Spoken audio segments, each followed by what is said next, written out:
Olá, crianças, boa tarde, tudo bem? Hoje nós vamos para a nossa aula de português, tá? A pauta eu vou deixar no começo do vídeo, tá bom? Nós vamos fazer atividade ainda sobre pontuação, tá? Hoje é dia 18 de junho, tá bom? Antes de irmos para o livro, eu trouxe uma atividade para nós estarmos fazendo, tá? Isso aqui é um diálogo. Nós vamos fazer a pontuação do diálogo, ok? Eu vou ler com vocês e nós vamos ver quais são os sinais de pontuação que nós temos que colocar, tá? Aqui está um trecho de um diálogo. O que é diálogo? É uma conversa, tá bom? Deixa eu falar para vocês. Está sem pontuação nenhuma. Ó, o jovem repórter pergunta: então, como foi o jogo? O jogador responde, ainda cansado: que partida dura. O repórter continua: você achou justo o resultado? Não, o juiz não apitou bem. No final da entrevista, o repórter se despede. Até a próxima e muito obrigado. Está meio estranho, né? Então vamos lá, vamos começar. O jovem repórter pergunta. Aqui na primeira frase já está falando que vai vir uma pergunta, né? O que eu uso antes de vir a pergunta no texto? Eu uso isso, 2 pontos. Eu uso os 2 pontos, que vai indicar que logo em seguida estará vindo uma pergunta, né? Estará vindo uma pergunta. Então, aqui eu vou usar 2 pontos, tá? O jovem repórter pergunta, 2 pontos. Então, como foi o jogo? Se é uma fala, o que vem antes da fala? Nós usamos o quê? O travessão. Então, como foi o jogo? Que ponto que eu uso aí agora para a pergunta? Eu uso o ponto de... Isso, interrogação. O jogador responde ainda cansado. Ó, ele vai responder a pergunta do repórter. Então, vai vir outra fala, né? Então, o que eu uso antes? Os 2 pontos. Muito bom. Que partida dura! Ó, ele está falando agora. Então, eu vou colocar travessão. E ele ainda está falando, ainda cansado. Que partida dura! Qual pontuação eu posso colocar aí? O de exclamação, né?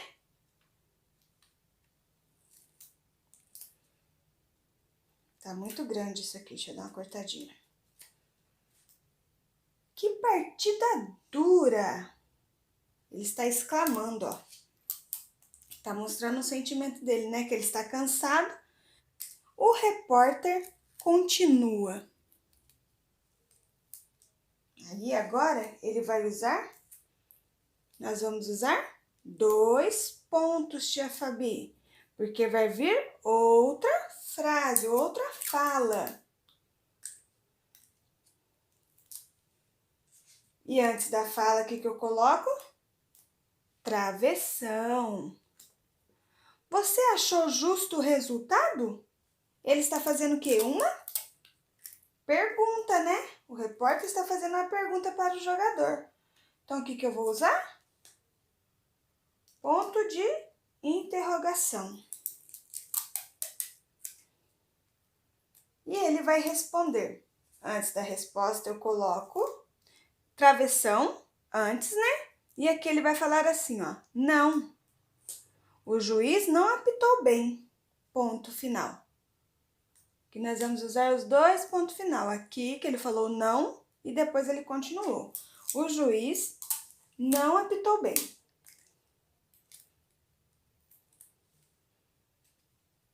Aí, no final da entrevista, o repórter se despede. Então, ele vai se despedir e vai ter uma outra fala dele. Então, o que eu uso? 2 pontos, porque vai vir uma fala, né?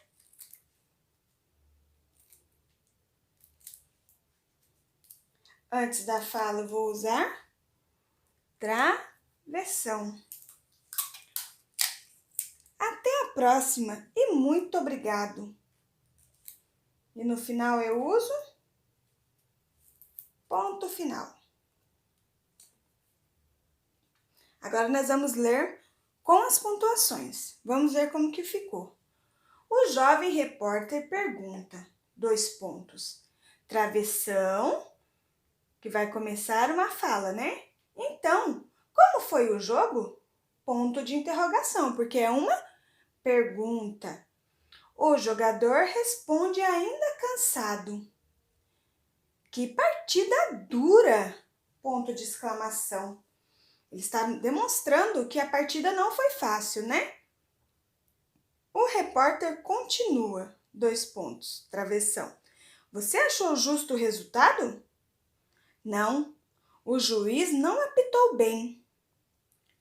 No final da entrevista, o repórter se despede, 2 pontos, travessão. Até a próxima e muito obrigado, ponto final. Viram aí? Então, depois que vocês fizerem a pauta no caderno, eu vou pedir para vocês estarem copiando, tá? Copiando esse trecho desse diálogo com as pontuações. Quando tiver a pontuação, você faz com lápis de cor, tá bom? Para destacar no seu caderno. E depois, se possível, você manda uma foto para mim para ver como ficou, tá? Ó, lembrando que aqui você vai ter um parágrafo, tá bom? Parágrafo é aquele espaço da margem que nós damos no nosso caderno, tá? O jovem repórter pergunta, 2 pontos. Aí eu tenho que ir para outra linha, não posso continuar. Por mais que no meu aqui não coube, no de vocês também não é para continuar, tá bom? Vocês vão fazer isso aqui como se fosse um textinho, tá? Vocês vão para outra linha, parágrafo, travessão. Então, como foi o jogo? Pergunta aqui, põe o ponto de interrogação, vai para outra linha e faz o parágrafo. O que é parágrafo? Esse espaço aqui da margem. O jogador responde ainda cansado. 2 pontos. Vai para outra linha, parágrafo, travessão. Que partida dura! Ponto de exclamação. Vai para outra linha, parágrafo. O repórter continua, 2 pontos. Vai para outra linha, travessão, parágrafo e travessão. Você achou justo o resultado? Ponto de interrogação. Na outra linha, você vai colocar travessão, parágrafo.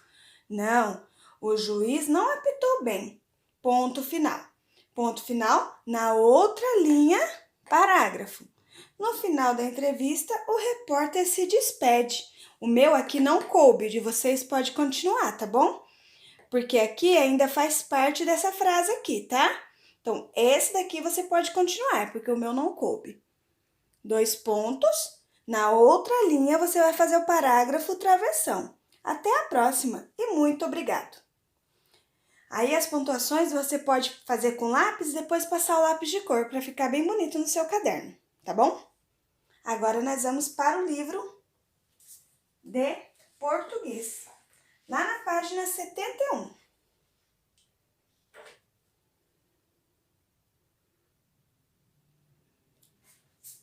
Lá no livro da página 71, você vai colocar a data aqui embaixo, aqui, ó, porque essa parte que nós já fizemos, tá? Lá do livro de português. Leia esta piada. Joãozinho pergunta para sua mãe. Mãe, você sabia que vermelho é a cor do amor? Sei sim. Por quê? Te amo. Toma aqui meu boletim. Olha a carinha dele, meio que desconfiado, né? Olhando de lado. E olha só o boletim dele. Vocês sabem o que significa essa letrinha F aqui? Alguém sabe me dizer? É, porque ele tirou nota baixa no boletim. Vamos lá na página 72. O que tinha no boletim do Joãozinho? O que tinha lá no boletim do Joãozinho? Nota vermelha, né? Ou nota baixa. Vamos lá colocar a letra A. Notas vermelhas.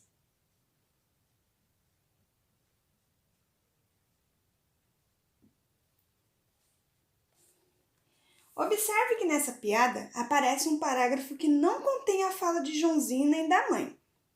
Por isso, não é indicado com travessão. Copio. Vamos lá ver. Ó, o travessão são esses tracinhos aqui, né? Lembra que eu falei? Antes da fala tem travessão. Qual é a única frase que não tem o travessão? Joãozinho pergunta para sua mãe. Porque aqui alguém está narrando esta piada, né? Então, o B, você vai escrever lá. Joãozinho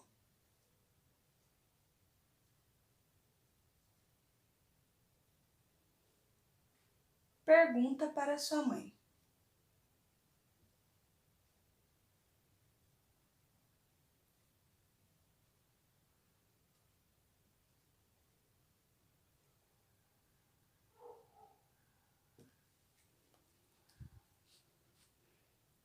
Letrinha C. Marque a alternativa com a explicação correta para o uso dos dois pontos na frase que você copiou.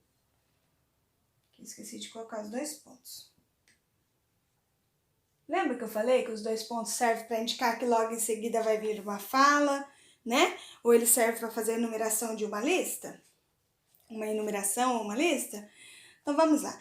Nesse caso, ele foi usado para apresentar uma enumeração, uma lista, ou ele foi usado para apresentar a fala de um personagem? Vamos lá ver. Ó, Joãozinho pergunta para sua mãe. Dois pontos. O que vem logo em seguida? A fala do Joãozinho. Mãe, você sabia que vermelho é a cor do amor? Então, é o pequenininho lá, ou de baixo. É o segundo quadrinho. Agora, na letrinha D, você vai copiar da piada o que se pede a seguir. A menor frase interrogativa. O que é interrogativa? Vem de interrogação. Esse pontinho aqui de interrogação, ele serve para quê mesmo? Para uma pergunta. Qual dessas frases aqui é a menor que tem o ponto de interrogação? Isso, essa daqui. Então, vamos colocar aqui, ó. Letrinha D, o primeiro aí, você vai colocar por quê? Por quê?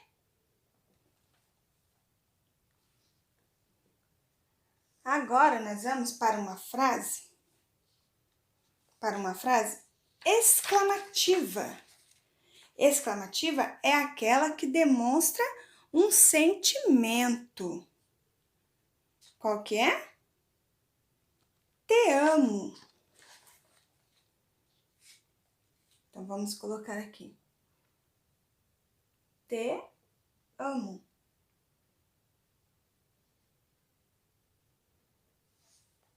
Agora, uma frase afirmativa. Afirmativa é que está afirmando. Uma menor frase afirmativa. Aqui, ó. Sei sim. Sei sim. Essa é a menor frase afirmativa. Uma frase que tenha sido interrompida. Quando a gente interrompe uma frase, uma fala, o que eu uso? Reticências, né? Vamos lá ver? Aqui na piada, onde tá a reticências? Ela aqui, ó. Toma aqui meu boletim.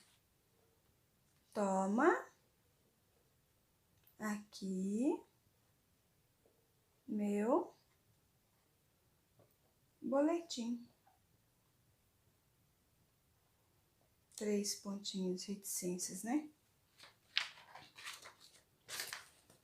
E a maior frase interrogativa, de interrogação, de pergunta.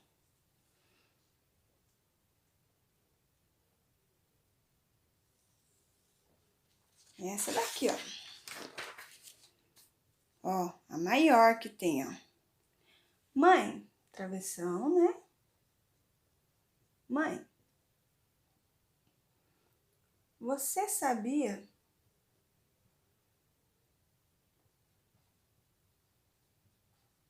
que vermelho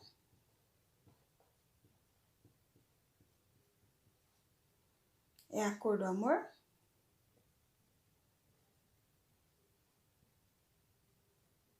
Ixi, não vai caber aqui não. É a cor do amor? Põe aqui.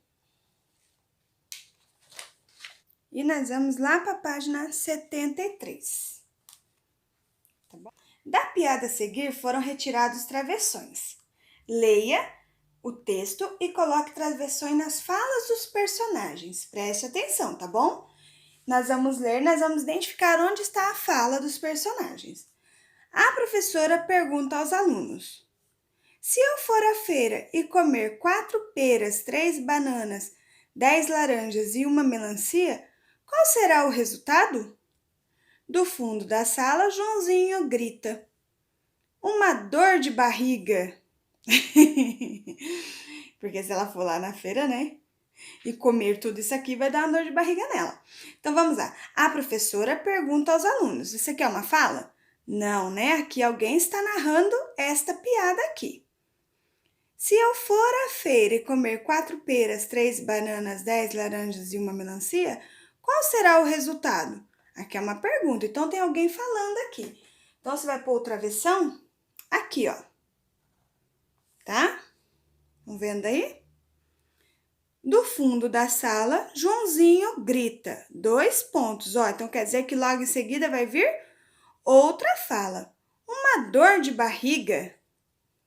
Então, aqui, travessão, tá? Então, vocês vão usar o travessão nessas 2 falas aqui. Agora, faça o que se pede. Copie a frase do texto que contém 2 pontos. Lá no textinho da piada, vamos ver. A professora pergunta aos alunos, 2 pontos. Então, você vai copiar essa daqui. Na letrinha A. A professora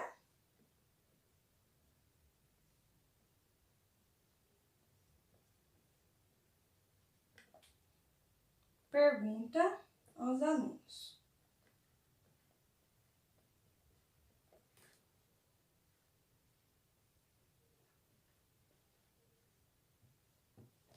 Você vai copiar a letrinha A aí, tá bom?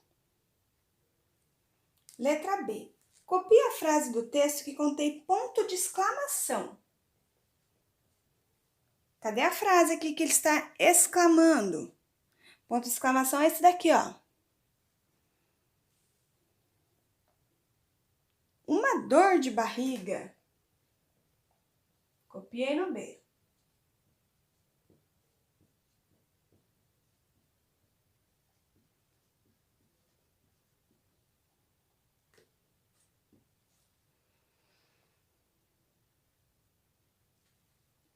Letra C.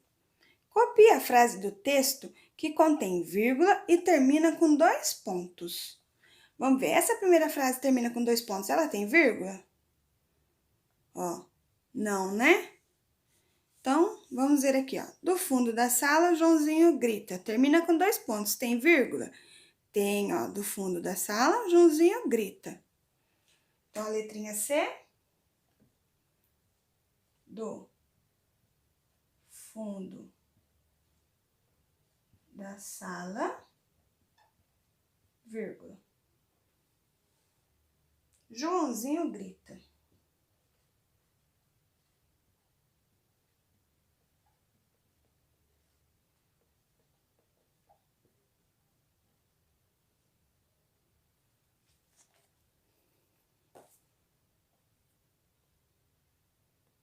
2 pontos. Na atividade 5, você vai escrever a frase a seguir, substituindo as ilustrações pela palavra que indica a fruta representada. Depois, coloque 2 pontos no local adequado na frase formada. Então, vamos lá. Está assim a frase, ó. Comprei as seguintes frutas. Comprei as seguintes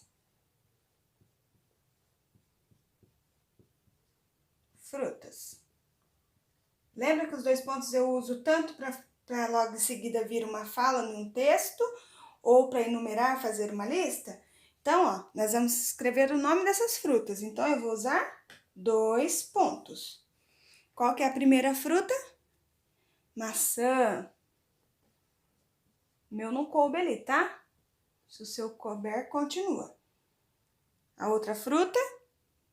Banana.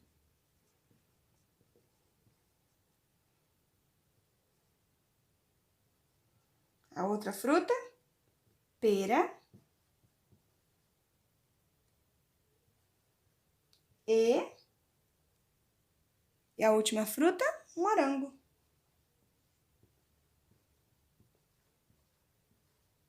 Ponto final. Comprei as seguintes frutas, 2 pontos. Maçã, banana, pera e morango. Agora, nós vamos lá no livro de atividades, lá na página 23, tá?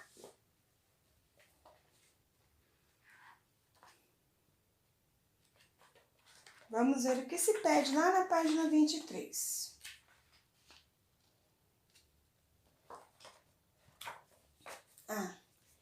Este daqui eu vou deixar para vocês fazerem aí na casa de vocês, tá bom? Coloca a data e vai fazer, ó. Leia as frases e pinte o espaço que indica o sinal de pontuação usado, ó.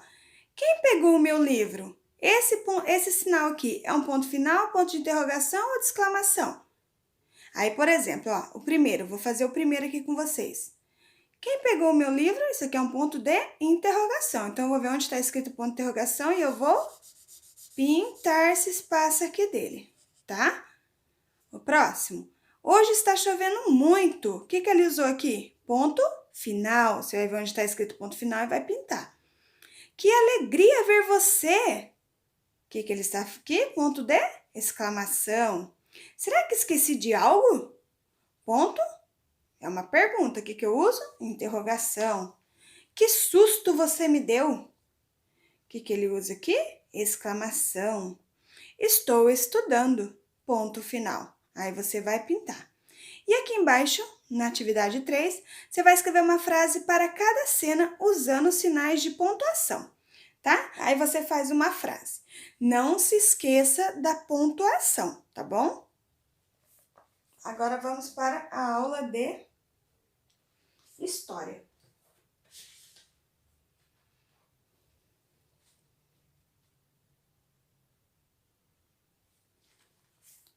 Na aula de História, na aula passada, nós vimos sobre as famílias de hoje e de antigamente. Lembra que eu falei para vocês que antigamente as famílias eram numerosas, né? A família é o nosso primeiro grupo do qual fazemos parte. E antigamente as famílias eram muito numerosas, né? Hoje em dia, as famílias já estão diminuindo, né? Vou dar uma retomada aqui na leitura para vocês lembrarem. A família é o primeiro grupo de que fazemos parte. Uma família geralmente é formada por várias pessoas. Algumas moram na mesma casa e outras não. As pessoas de uma mesma família são chamadas de parentes. Cada família tem um modo próprio de se organizar, por isso é uma diferente da outra. Conheço alguns exemplos de formação familiar. Aqui, ó, tem famílias em que os filhos moram só com a mãe. Aqui, há famílias em que os filhos são adotivos. Aqui, famílias formadas por pai, mãe, filho ou filhas. Aqui tem famílias que as crianças moram com os avós ou com os tios. Em algumas famílias, os filhos moram só com o pai. Em outros tempos, grande parte da família era formada pelo pai, pela mãe e por muitos irmãos. O pai cuidava do sustento da família, tomava as decisões, escolhia a profissão dos filhos e marido para as filhas. A maioria das mulheres quase não saía de casa. e tinha que obedecer ao marido. Esse tipo de família se chamava patriarcal. A família de antigamente, ó, saindo para o passeio, quem é que está na frente aqui? O pai, né? Que antigamente era o pai que comandava toda a família. Havia também família em que as mulheres trabalhavam para sustentar os filhos. Isso acontecia entre os moradores do campo ou mesmo na cidade, quando os homens saíam para algum tipo de trabalho e se afastavam por um longo tempo. Então, elas trabalhavam como lavradoras, camponesas, vendedoras de doce, costureiras, lavadeiras, etc.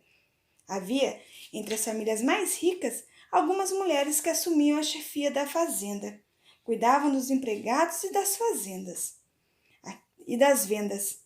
Aqui, ó, mulheres trabalhando no mercado antigamente. Antigamente as mulheres só podiam sair algumas, né? Só podiam sair para trabalhar e ainda nessa época só saíam acompanhadas. Hoje em dia não se ocorre mais isso, né? Com o passar do tempo, as mulheres começaram a trabalhar fora de casa, ajudando no sustento da família. Elas frequentaram escolas, aprenderam a realizar diferentes atividades e se tornaram professoras, operárias de fábrica, médicas, jornalistas, advogadas, entre outras profissões. Assim, acumularam funções. Além de trabalhar fora, continuavam a cuidar dos filhos e da casa. Essa situação está lentamente se modificando. Atualmente, homens e mulheres estão cada vez mais dividindo os cuidados com os filhos e as tarefas domésticas. Com essas mudanças, as famílias também tendem a ter menos filhos, tornando-se menos numerosas. Aqui, na página 30, está pedindo para você entrevistar uma pessoa idosa para saber como as famílias eram organizadas antigamente, quando essa pessoa era criança. Siga o roteiro de perguntas e registre as respostas no caderno, tá? Você vai fazer essas perguntinhas para uma pessoa idosa e você vai registrar aí no seu caderno, tá? Letra A. As famílias eram muito ou pouco numerosas? Quem era considerado o chefe da família? Quem trabalhava para sustentar a família? Como as pessoas de sua família se divertiam? Quais problemas elas enfrentavam? E depois que vocês fizerem isso daqui, vocês tirem uma foto para mim e mandem, tá? E mandem para mim, por causa que aí eu vou pegar a de todos. Não esquece de colocar quem foi que você entrevistou, tá bom? E a idade dessa pessoa. Por causa aí eu vou pegar as ideias principais que vocês vão estar escrevendo e nós vamos fazer esse relato aqui, ó, tá bom? Registrar as principais ideias reunidas pela turma sobre as famílias de antigamente. Aí eu vou pegar quem me mandar, né, a foto com essa entrevista feita no caderno. Aí eu vou colocando aqui, nós vamos colocar aqui, eu vou fazer um resumo e eu vou colocar aqui para vocês na próxima aula de história, tá? De hoje e de outros tempos. E a diferença entre as famílias de hoje e outros tempos. Como nós já vimos já o texto, dá pra gente colocar esse daqui já, tá bom? Porque esse aqui da família atual a gente sabe como que está. Então vamos lá. Atualmente, a semelhança entre as famílias de hoje e de outros tempos. Ainda existem famílias numerosas, né? A gente pode colocar isso aqui. Que nós encontramos famílias que têm bastante filhos, né? Ainda existem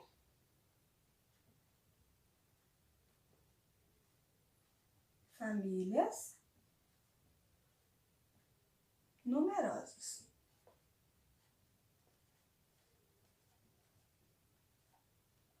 A minha família mesmo ela é numerosa. Nós somos em 7 irmãos. E ainda tem famílias em que as mulheres trabalham só nas tarefas domésticas. Você encontra mulheres que trabalham em casa só e cuidam dos filhos. Ainda há famílias em que as mulheres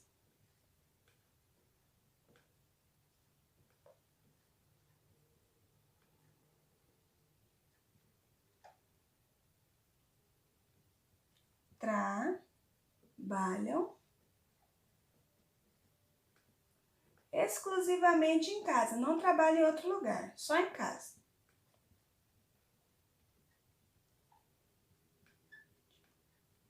Em casa.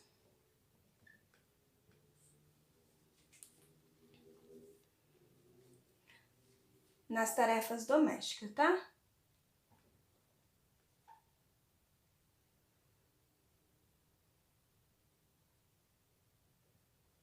Nas tarefas domésticas.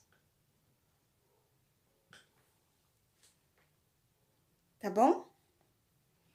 E as diferenças? O que nós podemos ver de diferente da família de hoje e de outros tempos? As famílias são menores, né? A maioria de vocês lá da nossa sala é filho único, né? Antigamente não tinha mais gente na família.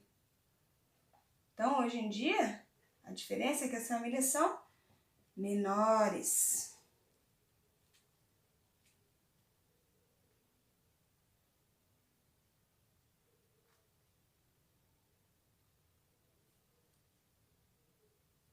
Hoje em dia,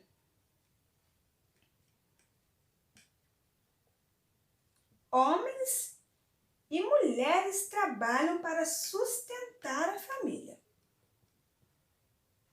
Se antigamente era só o pai que comandava, hoje em dia tem homens e mulheres que trabalham para sustentar a família.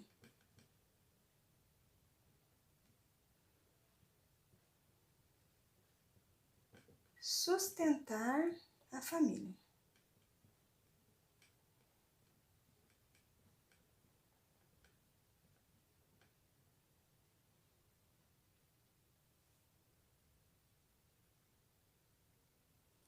E em algumas, eles dividem as tarefas domésticas. Em algumas famílias,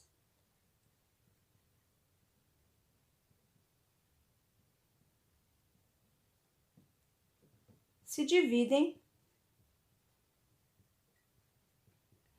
as tarefas. Antigamente, só a mulher só que fazia as tarefas em casa.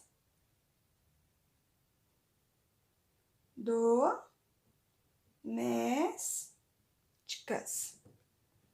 Essa é uma diferença, né? Hoje em dia, o papai, né, pode ajudar a mamãe, o vovô pode ajudar a vovó, né?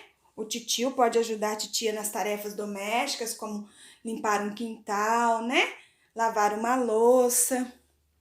Antigamente não, antigamente era só as mulheres que faziam as atividades domésticas, enquanto os homens só trabalhavam, né? O pai só trabalhava.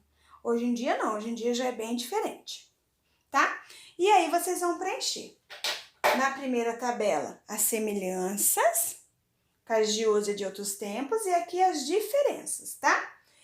E depois que vocês fizerem a entrevista, mandarem para mim, nós vamos fazer esse quadrinho aqui, ok? Essas foram nossas atividades, tá? Espero que estejam todas bem. Beijo. João e Maria. Uma vez, viveu um pobre lenhador que tinha 2 filhos, um garoto chamado João e uma menina chamada Maria. Tristemente, eles tinham uma madrasta que não se importavam nem um pouco com eles. A família era realmente muito pobre. Um dia, a madrasta disse ao pai deles: "Não tem nenhuma comida em nossa mesa. Você quer que eu morra? Temos que deixar as crianças na floresta para que se virem sozinhos." O pobre lenhador não conseguia dizer nada, mas João ouviu tudo e rapidamente pegou algumas pedrinhas brancas e redondas do quintal. Na manhã seguinte, o lenhador e sua mulher saíram para a floresta com João e Maria. O pai, de coração partido, esperava que suas crianças sobrevivessem na terrível floresta. Segurando a mãozinha da Maria, ele andou ao lado de sua esposa. Mas o inteligente João andou um pouco atrás, soltando as pedrinhas brancas ao longo de todo o caminho. Quando seus pais os deixaram, e foram embora, João e Maria somente seguiram as pedrinhas de volta para a cabana deles. O lenhador estava aliviado em ver suas crianças de volta a casa, sãos e salvos. Ele os abraçou perto do seu peito, achando que tudo ficaria bem agora. Mas não era para ser. A cruel madrasta continuou reclamando durante todo o jantar e fez o lenhador prometer que as crianças tinham que ir embora. Dessa vez, João não conseguiu ir até o quintal para pegar as pedrinhas. Ao invés disso, ele escondeu um pedaço de pão em seu bolso. No outro dia, João deixava cair migalhas do pão ao longo do caminho. O que ele não percebeu é que os pássaros estavam comendo todas as migalhas assim que ele as soltava. Naquela tarde, quando as crianças tentaram achar seu caminho de volta para casa, não havia nenhuma migalha para guiá-los. Perdidos, sem esperança e assustados, João e Maria passaram uma noite chuvosa e escura, floresta dentro. Sons noturnos e estranhos assustavam a pequena Maria, e ela se segurava no irmão. "Não se preocupe, querida Maria", João disse a ela. "Com certeza nós acharemos o nosso caminho de volta quando amanhecer."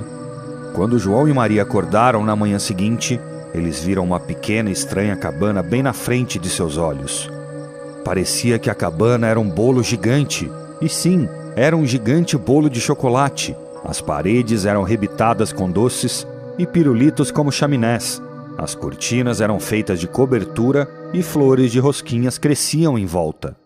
Haviam balas de alcaçuz e limão, pedaços de chocolate e cobertura. As crianças quebraram pedaços e começaram a comer famintas. "Ahá!" exclamou uma velha mulher, chegando perto da porta, pegando as crianças de surpresa. "Ah, venham para dentro, pequenos preciosos. Tem deliciosas panquecas para vocês lá dentro. E pão de gengibre também." Logo, João e Maria estavam sentados à mesa da velha mulher, comendo a melhor refeição de suas vidas. Eles estavam tão felizes de terem descoberto a cabana e acharam a velhinha muito gentil. Mas a velha era realmente uma terrível e perversa bruxa. Ela costumava atrair criancinhas para sua cabana mágica, onde ela engordava as crianças e as cozinhava. Ela riu assim que as crianças dormiram. "Esse garoto vai dar uma refeição deliciosa assim que ele estiver engordado." A bruxa colocou o pobre do João em uma jaula e o empanturrou com todo tipo de comida dia e noite por muitos dias. A pequena Maria deveria esfregar o chão e fazer todas as tarefas da casa sem nenhum minuto de descanso. Então, um dia, a bruxa decidiu que era hora de fazer uma refeição do João. "Me traga os nabos e as cenouras, garota preguiçosa!" ela gritou para Maria, mexendo um caldeirão. "João cozido vai ficar uma delícia, com um pouco de caldo quente de nabo." A pobre Maria não queria que seu irmão morresse, e ela estava desesperada, tentando achar alguma maneira de salvá-lo. Então, ela viu a velha bruxa abrir a porta do forno e se inclinar para ver se ele estava quente o suficiente. Maria correu até ela rapidamente e, com um empurrão na traseira da bruxa, ela jogou a velha maltrapilha gritando dentro do fogo do forno para que queimasse até as cinzas. Então, a pequena Maria libertou seu irmão da jaula e o levou para um quarto cheio de tesouros. Ela tinha achado o quarto enquanto limpava a cabana um dia. "Vamos levar tudo isso para casa, querido João", disse ela. "Então poderemos viver felizes com nosso pai na nossa cabana." João achou a carroça a cavalos da bruxa atrás da cabana. Era uma carroça mágica, com um cavalo mágico. O cavalo relinchou uma vez e todo o tesouro foi colocado na carroça. Ele relinchou novamente e galopou para longe dali, levando as crianças para fora da floresta, enquanto a cabana mágica da bruxa caía aos pedaços. O lenhador tinha expulsado sua esposa cruel e a disse para nunca mais voltar. Ele estava sentado triste, fora da cabana, quando ele olhou e viu as crianças correndo em sua direção. Então, a pequena família estava unida e eles viveram felizes com sua própria carroça mágica e com todas as riquezas do mundo.